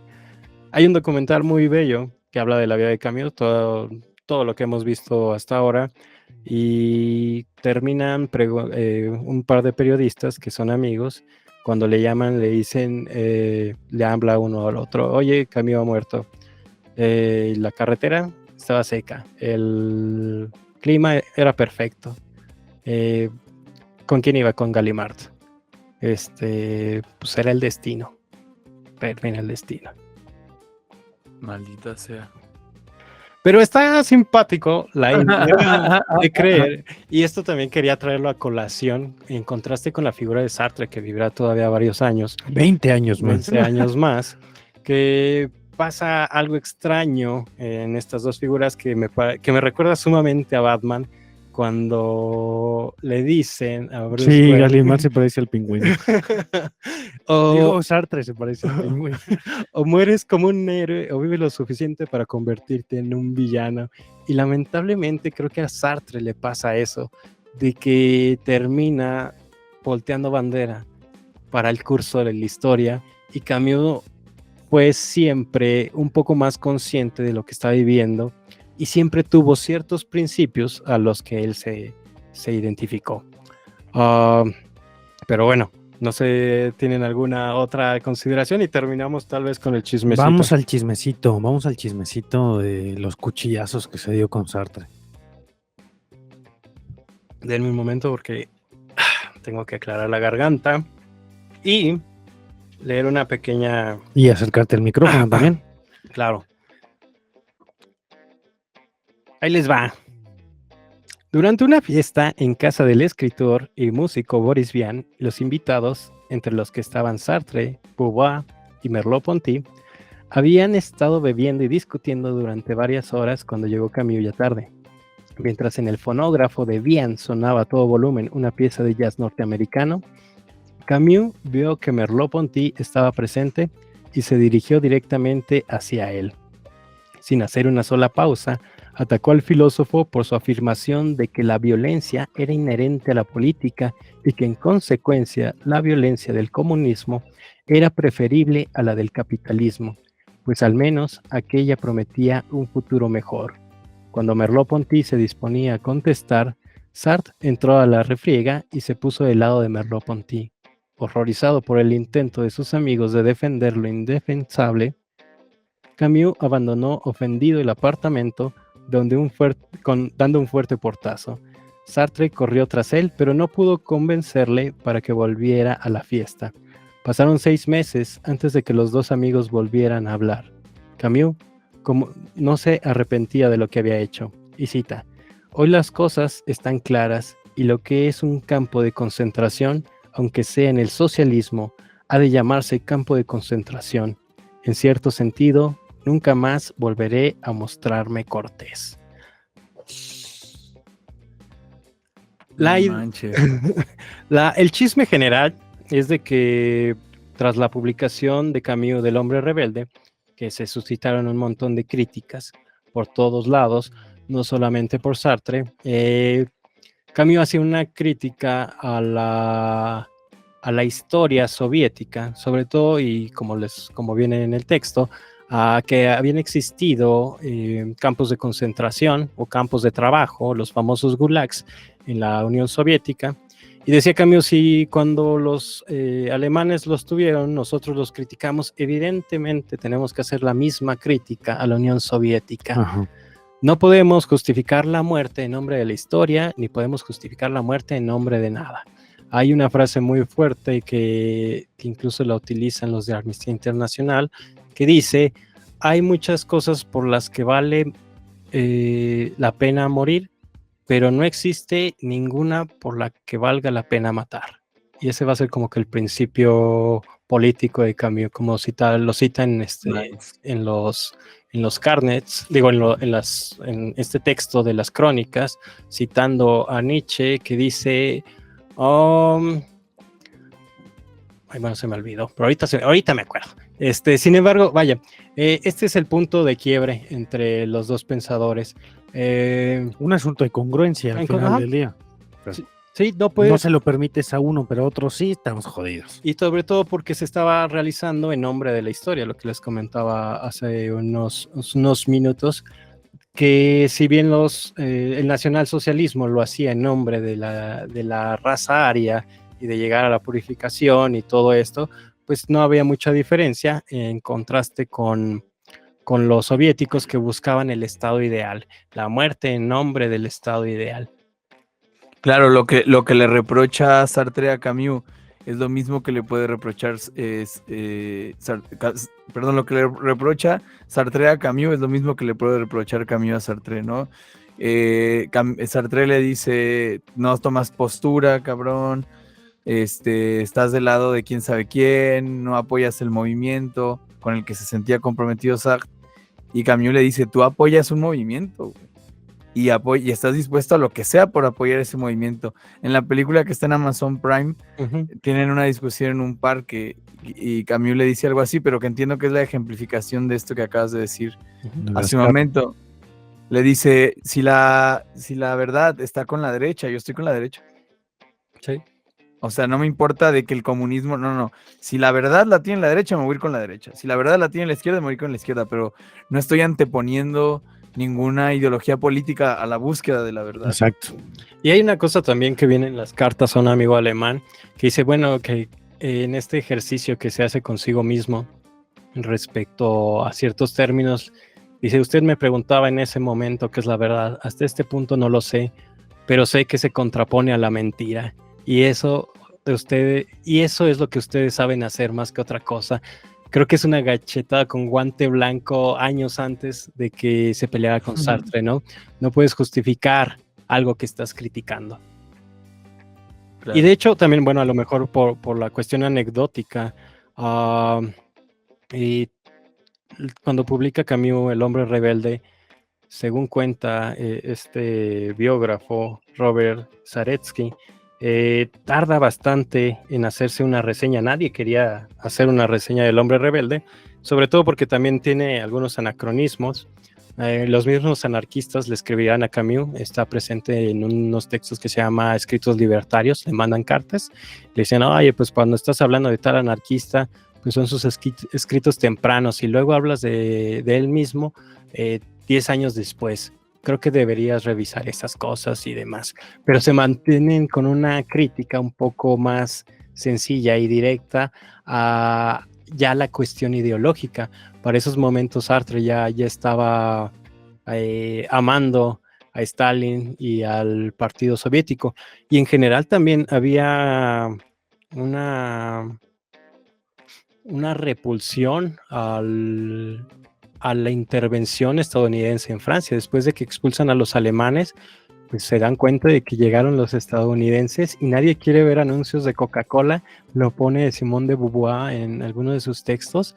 Dicen, a mí no me interesa, o sea, prefiero que lleguen los soviéticos y nos invadan a tener Coca-Cola, bebe Coca-Cola arriba de Notre Dame, por ejemplo.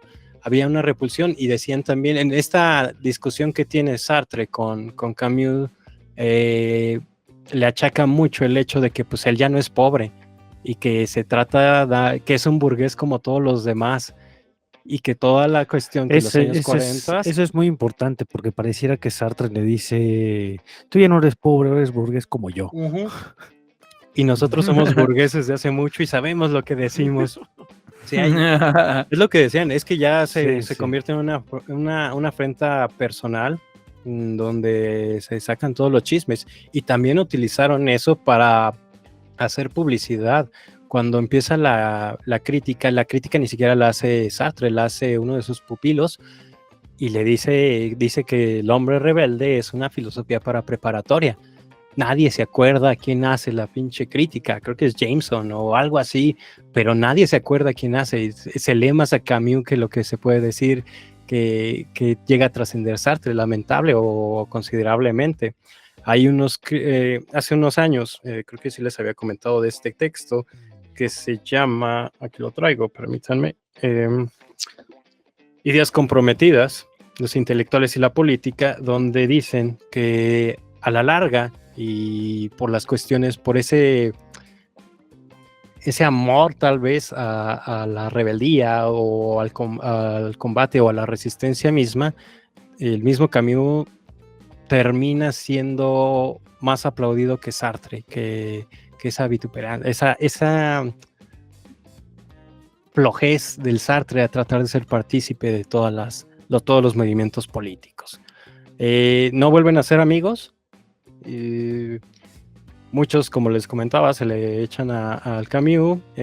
Lo que decía un maestro es que a Camus le pasa el mal del Nobel, que cuando se los dan, pues ya no puede llegar a escribir otra gran cosa, como puede ser La Peste, pero pues termina publicando los cuentos, los ensayos, y son bastante decentes.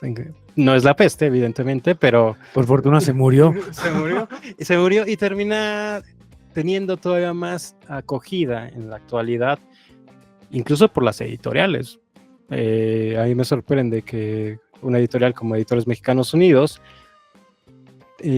publica a Camus y no a Sartre. A Sartre en ninguno de esos, creo que nada más lo único que publica es La Náusea. Y para que ya te publique Editores Mexicanos es porque ya te has vuelto un garantía. Ajá, una garantía, como Nietzsche, ¿no? Sí, claro. Wow, pues yo me sumo a este futuro, este presente que le ha hecho justicia a la figura de Camus por encima de la de Sartre. Creo que habla por sí mismo el hecho de que se haya considerado como un artista, y por eso él sí aceptó el Nobel que el propio Sartre rechazó. No, yo creo que más bien al revés, porque él acepta primero el premio Nobel y lo de Sartre fue 4 años después de la muerte de Camus. Uh-huh. Más bien a raíz de Camus, Sartre dice, no señores, yo soy un filósofo, un pensador y estoy con el movimiento obrero. Váyanse al carajo, yo no soy como aquel. Claro. ¿Se acuerdan que tuvimos un problema y que yo fui el bueno? Sigo siendo el bueno, sigo siendo el mero gallo. ignoro si la cosa, o sea, si para... No creo que el motivo de Sartre de rechazar el Nobel haya sido el Camus, pero lo que sí veo es que Camus ya se consideraba un artista. O sea, ambos tenían muy claro cuál era su destino y su dirección en la vida. Camus ya, o sea, no lo aceptas o no aceptó Sartre según sus palabras, porque él no estaba haciendo literatura, estaba haciendo filosofía. A Camus le queda clarísimo que él sí estaba haciendo literatura y lo hace muy bien. Entonces, quisiera sumarme a este elogio, a esta serie de programas que le hemos dedicado al más carismático de todos los filósofos, al más bello probablemente de todos ellos, y como siempre invitar a nuestros gallos escuchas a que le echen una ojeada. Ya mencionamos un montón de textos y que no se despeguen, por favor, de la Y lectura. fácil. Terminamos el episodio anterior con esto mismo, pero que si hay un personaje al que uno se puede acercar a leerlo dentro de la filosofía de una manera muy amable, muy fácil en el sentido de amena al enfrentamiento, pues son los textos de Camus. Si siempre le decimos que vaya a las fuentes directas, Alan sobre todo, que siempre hace esta recomendación de ir a las fuentes directas, pues con Camus no hay falla, porque es un imperdible, es una persona con la que usted va a llegar con una prosa muy limpia, muy ligera, muy maravillosa, incluso algunas veces muy descriptiva, ¿no? Que el extranjero tiene esta cosa muy linda del adjetivo, lo descriptivo, pero fácil de asimilar. Y si se convierte en nuestro Patreon, con gusto le mandaremos el link donde tenemos todos nuestros documentos para lectura, para que tenga acceso a las obras de Eliade, de Camus y de quien vayamos encontrando, señoras y señores. Bueno, por supuesto. Antes de terminar también, creo que una de las cosas que se preguntaba por qué había que leer a Camus, más allá de la conciencia de la decadencia, no sé, tendríamos que hacer un análisis en conjunto y presentarlo. Pero a mí lo que cuando más me llega, tal vez, más allá de las lecturas universitarias, es justamente por ahí del... ¿Cuándo entra el pinche Calderón? El 2006. 2006, el desgraciado, infeliz, hijo de perra. La mayoría de nuestros escuchas nació ese año, ¿eh? Así que... ya sabrán. Cuando empieza esa chingadera, perdón, no, es que sí lo odio demasiado. Cuando empieza toda esta cuestión de la guerra contra el narcotráfico, pues yo ya tenía cierta bibliografía de Vives desde Celaya, ¿cómo no lo vas a odiar? Sí, ¿cómo no odiarlo? La verdad, había en sus escritos políticos y morales, en sus textos de combat, una esperanza a la vida. Habría que considerarlo. ¿Por qué hay absurdidad en este sinsentido? ¿Por qué en medio de las guerras la gente se pregunta si la vida vale la pena de ser vivida o no? Pues habría que estar en lo más cercano que nos toca a nosotros, esa guerra contra el narcotráfico, donde diario era muerte, donde cada momento se acerca la muerte y se acercan los asesinatos, y en nombre de la paz y en nombre del Estado de Derecho terminan asesinando estudiantes, se incrementa el trato de blancas, los asesinatos, las extorsiones. No sé si había extorsiones por parte de los nazis, pero evidentemente había asesinato por parte de los militares, justificados, justificando la paz, justificando estos grandes ideales. Y cuando yo me acerco a las crónicas de los años 40, cuando está terminando la intervención, te das cuenta de que empiezas a tener esa relación con el autor, que posiblemente vivió lo mismo, un temor a que te quiten la vida en nombre de un ideal, o solamente por mero accidente. Creo que debería haber una revisión general sobre la filosofía política, más allá de la filosofía existencial que está presente en Camus, y revisar detenidamente los textos de Combat que fueron publicados por Alianza y que están en las obras completas. Hay un amor a la vida. Yo me burlaba un poco de una compañera que tuvimos, una amiga que tuve, que decía que tenía una crisis existencial por leer a Camus y por leer a Heidegger, y es que hija, No leíste los escritos cuando estaba en guerra, ¿verdad? Está hablando de que debemos reafirmar la vida y que tenemos que llegar a la justicia sin asesinar a otra persona, ¿sí?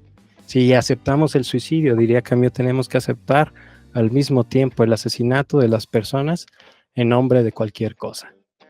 No, claro que una de sus posturas políticas en contra de Sartre después de la guerra es que Sartre apoyaba el motivo de excepción. Ujú. Estábamos en un momento de excepción y los grandes traidores de la Francia deben de ser ejecutados. O sea, Sartre dijo a estos colaboracionistas Ujú. con los nazis, de manera excepcional tenemos que aplicarles medidas excepcionales, que son la pena de muerte. Y se opuso este señor Sí, de hecho, incluso Camus. los de derecha Sí, les sí, no escriben. mames, no, la pena de muerte jamás. Ajá. Pues otro Pues qué libro que maravilla. se le puede recomendar a ustedes, ¿Quién se ha robado mi queso? Muy bonito. Y como dijo Merino en la sesión pasada, hoy es un día feliz, ayer se murió mi mamá. Yo lo estuve buscando, no lo encontré, ¿No? pero bueno, seguro lo dijo Camus. Estuviste revisando la versión francesa, seguramente ahí viene.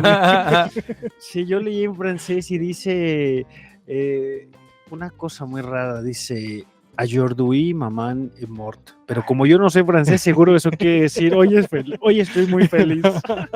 Mi mamá se murió.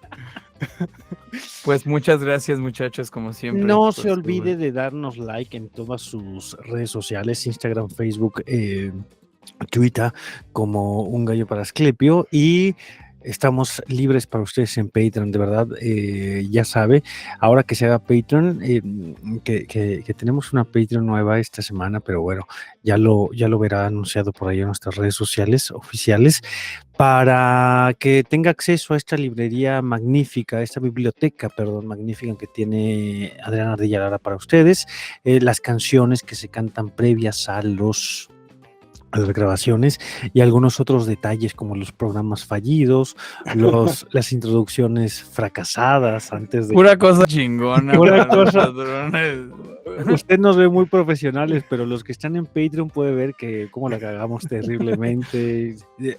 Por fortuna contamos con este equipo de producción tan bello que siempre está aquí al pie del cañón y nos dice, oye, corrección de maquillaje, cortamos, se nos corrige el maquillaje y otra vez volvemos a grabar. Y bueno, nos encuentra en su plataforma favorita de podcasting, Amazon Music, Apple Music, iTunes, iVoox, Himalaya, Spotify. De verdad que Spotify es en la que peor nos escuchamos por asunto que no tiene que ver con nosotros, sino con Spotify. Pero escúchenos en iVoox, iTunes, Apple Music, y se va a llevar una gran sorpresa con la calidad de nuestros audios. ¿Quién sabe por qué Spotify es tan lindo, patrón, mediocre, produciendo los audios? Y pues en YouTube, donde nos puede comentar, compartir y ayudarnos a ganar muchísimo dinero, dándonos likes, vistas y dejándonos ahí sus comentarios de hate, de ser, esos no son filósofos, Son niños, literatos. son niños pijos, ahí hablando de filósofos pijos. ¿Quieres terminar con algo, Alan? Termino con una pequeña cita de la cuarta carta del texto editado llamado Cartas a un amigo alemán, editado en español por Tusquets.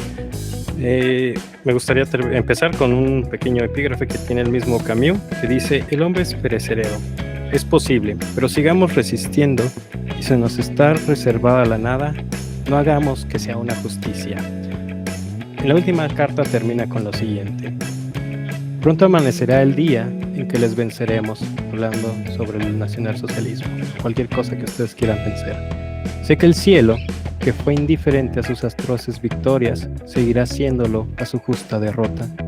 Tampoco hoy espero nada de él, pero habremos contribuido al menos a salvar al ser humano de la soledad a la que querían ustedes reducirlo. Por haber despreciado esa fidelidad al hombre, serán ustedes quienes mueran solitarios a millares. Ahora puedo decirle adiós. Julio de 1944. No olvides, Critón. Que este 24 de marzo Plutón entre en Acuario. Adiós. Aquí termina Un Gallo para Asclepio. Síguenos en tu plataforma favorita de podcasting y suscríbete a nuestro canal de YouTube. No olvides comentar, compartir y activar la campanita. Nos escuchamos en el próximo episodio. Ahí nos vemos. Hasta luego. Adiós.